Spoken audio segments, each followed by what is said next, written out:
ነገ ሚያዝያ 13 ኢትዮጵያዊ ቅዱስ ባለ 12 ክንፉ በቃል ኪዳናቸው አምኖ በስማቸው ለተማጸነ እስከ 120 ትውልድ፣ ዝክር መታሰቢያቸው ላደረገ እስከ 100 ትውልድ፣ እሳቸው ለረጅም ዓመት በጸለዩበትና ቃል ኪዳን በተቀበሉበት ፈዋሽ ጸበል ፈዋሽ መድኃኒት አድርገው በአሰጡን በአባይ ወንዝ በፍጹም እምነት ሆኖ ይሆነልኛል ይደረገኛል በማለት በጸበሉ ቢጠመቅ ወይም ደግሞ ቢጠጣ እስከ 77 ትውልድ ድረስ የሚያስምሩ እኔ ዓለምን የፈጠርሁ እግዚአብሔር ለአንተ ከስልጣኔ ስልጣንን፣ ከጥበቤ ጥበብን፣ ከክብሬ ክብርን፣ ከተአምራቴ ተአምራትን፣ ከትዕግስቴ ትዕግስትን፣ ከትሕትናዬ ትሕትናን፣ ከግርማዬ ግርማን፣ ከፍቅሬ ፍቅርን፣ ከባለሟልነቴ ባለሟልነትን፣ ከስልጣኔ ስልጣንን ሰጥቻለሁና ለቅድስት ሥላሴ ከሚገባ ስግደትና በቃል እንዲሁም ደግሞ በትእዛዝ ነፍስን ወይም ደግሞ እስትንፋስን እፍ ብሎ ከመፍጠር ውጪ ሙሉ ስልጣኔን ሰጥቻለሁና በሰማይም በምድርም ያሉ ፍጥረታት በሙሉ ከስልጣንህ በታች ሆነው ይገዙልህ ይታዘዙልህ ያላቸው አስደናቂ ቅዱስ አባት ምን አይነት ስጦታ ምን አይነት መውደድ ነው! እጅግ በጣም ይገርማል።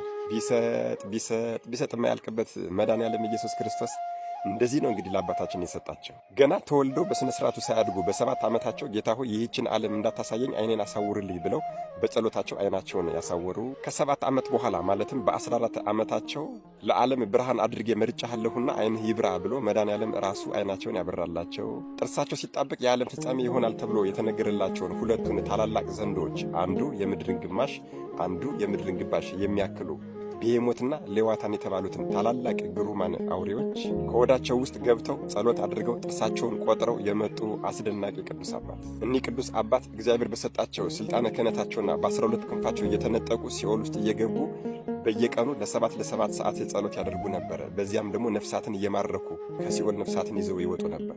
ታዲያ ከዕለታት አንድ ቀን ነፍሳትን ከሲኦል ይዘው ሲወጡ አንዲት ነፍስ ከሲኦል ግድግዳ ላይ ተጣብቃ አልወጣም አለች። ይህች ነፍስም በስማቸው የተማጸነች እባክህን ከዚህ እሳት አውጣኝ ባለቻቸው ሰዓት እሳቸውም ሊያወጧት ሲሉ የሲኦል ወላፈኑ በላቸው።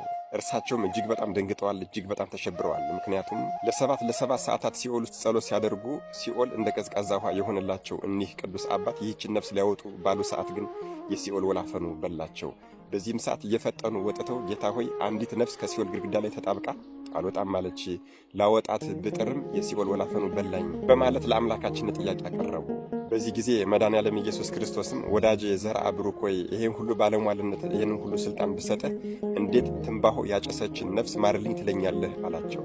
በዚህ ጊዜ አባታችን ጌታ ሆይ ይህች ዕፅ ምን ያህል ሥራዋ የከፋ ነው ብሎታል። ጌታችንም የሰው ልጆች ሁሉ ጠላት የሆነው ክፉ ዲያብሎስ የሰው ልጆችን ሊያስት በምድር ላይ ተክሏታል።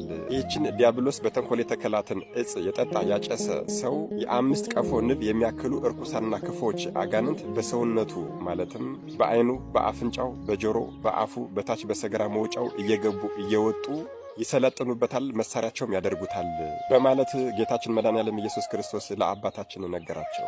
አባታችንም የዚህችን ዕፅ ክፋትና ተንኮል ሳያውቁ በየዋህነት ይህችን ዕፅ ያጨሱ ወይም ደግሞ የጠጡ ሰዎችን አትምርልኝምን ብለው ጠየቁት።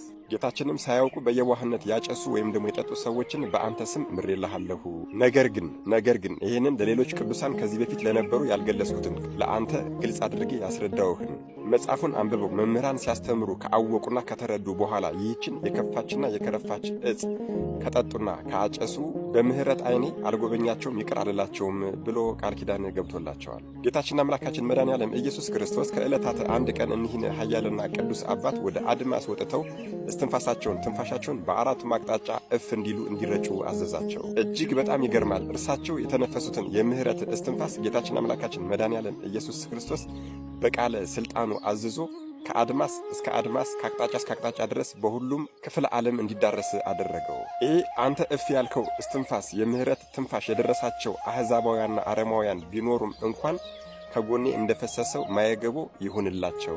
አዎ ከጎኔ እንደፈሰሰው ደም ሆኖላቸው የቅድስት ሥላሴ ልጅነትን ያገኙ።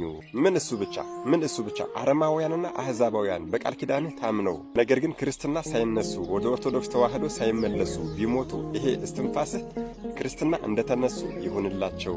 ምን እሱ ብቻ በየትኛውም ዓለም ላይ ያሉ አረማውያንና አሕዛባውያን በአንተ ቃል ኪዳን የተማመኑ በአንተ ስም የተማጸኑ የቅድስት ሥላሴ ልጅነት ሳያገኙ ቢሞቱም እንኳን በአንተ ቃል ኪዳን መተማመናቸውና በአንተ ስም መማጸናቸው እንደመጠመቅ ይሁንላቸው የሚል አስደናቂ ቃል ኪዳን የተገባላቸው ቅዱስ አባት የገድልህን መጽሐፍ ጽፎም ሆነ አስጽፎ ገዝቶም ቢሆን በቤቱ ያስቀመጠ ሰው የነዳድ በሽታ አይይዘውም። እርኩሳን መናፍስትና አጋንንትም ወደ ቤቱ አይቀርቡም። ረሃብ፣ ችግር፣ መከራ፣ የሰውም ሆነ የእንስሳት እልቂት በቤቱ በፍጹም አይከሰትም። በእርሻው፣ በጓሮ፣ በመሬቱ አባር፣ ቸነፈር ፈጽሞ አይከሰትም። አዝመራውን ትል አይበላውም። በቤቱም በረከትን እሞላለሁ። ትዳሩ ይባረካል። ወንድና ሴት ልጆቹ ይባረካሉ። ሀብትና ንብረቱም ይባረካል። በአንተ ሰው የሚማጸና የሚተማመን ሰው ባለበት ሀገር ረሃብ፣ ችግር ተከስቶ የእህል ዋጋ በወርቅ ሚዛን ቢመዘን እንኳን በአንተ ስም የተማጸነና የተማመነውን ሰው እህልን አላሳጣውም። እኒህ የአባይን ወንዝ ጸበል አድርገው አሰጥተውን ቃል ኪዳን ተቀብለውበት መካኖች እንዲወልዱበት፣ ህመምተኞች እንዲፈወሱበት በፍጹም እምነት ሆነው ይሆንልኛል ይደረግልኛል ብለው ላመኑ ደግሞ ይህንን የአባይን ወንዝ ለተጠመቁበትና ለጠጡት ሰዎች እስከ 77 ትውልድ ድረስ የሚያስምር ልጅ ለሌላችሁ ደግሞ ልጅን እንዲያሰጥ አድርገው ቃል ኪዳን የተቀበሉልን ከ24ቱ ካህናተ ሰማያት ጋር በየጊዜው እየሄዱ መንበረ ጸባዖትን ያጥኑ የነበረ ከሰማይ በወረደላቸው መስቀል ህዝቡን ይባርኩ የነበረ አሁንም በዚህ ከሰማይ በወረደላቸው መስቀል በዚህ ዘመን አስደናቂ ተአምራትን እያደረጉ የሚገኙ ከአጽማቸው በሚወጣው አፈር እጅግ በጣም አስደናቂ ተአምራትን የሚሰሩ ሙታንን የሚያስነሱ ድውያንን የሚፈውሱ አንካሶችን የሚረቱ አይነ ስውሮችን የሚያበሩ በዚህች ምድር ላይ ለ482 ዘመን ኑረው ጥር 13 ቀን እረፍታቸው የሆነላቸው ፀሐይን ገዝተው ያቆሙ በአይን ጥቅሻ የፈለጉበት ቦታ ደርሰው ይመጡ የነበረ ታላቁ ድንቅ አድራጊው ኢትዮጵያዊ ቅዱስ ባለ 12 ክንፉ አባ አቡነ ዘርዓ ብሩክ ነገ ሚያዝያ 13 የወርኃዊ በዓላቸው ነው። ቅዱሱ አባታችን አባ አቡነ ዘርዓ ብሩክ ሁለት አስደናቂ ገዳማት ሲኖራቸው አንደኛው የትውልድ ቦታቸው ግሽ አባይ ሰከላ ውስጥ ሲገኝ፣ ሁለተኛው ደግሞ ቅዱሱና ድንቅ አድራጊው አጽማቸው የሚገኝበትና ከሰማይ የወረደላቸው መስቀል ያለበት አዴት ከተማ ላይ የሚገኘው ጢማ አቡነ ዘርዓ ብሩክ ቤተክርስቲያን ነው። ይሄ ታላቅ መልእክት ለሁሉም ሰው እንዲዳረስ የበኩላችሁን የክርስትና ግዴታችሁን ተወጡ እላለሁ። ለቤቱ አዲስ ሆናችሁ ፎሎ ማድረግ እንዳይረሳ። መድኃኔዓለም ኢየሱስ ክርስቶስ ከታላቁ አባታችን ከአቡነ ዘርዓ ብሩክ ረድኤት፣ በረከት፣ ምልጃ፣ ቃል ኪዳን፣ ፍቅር አይለየን። አሜን። ይቆየን።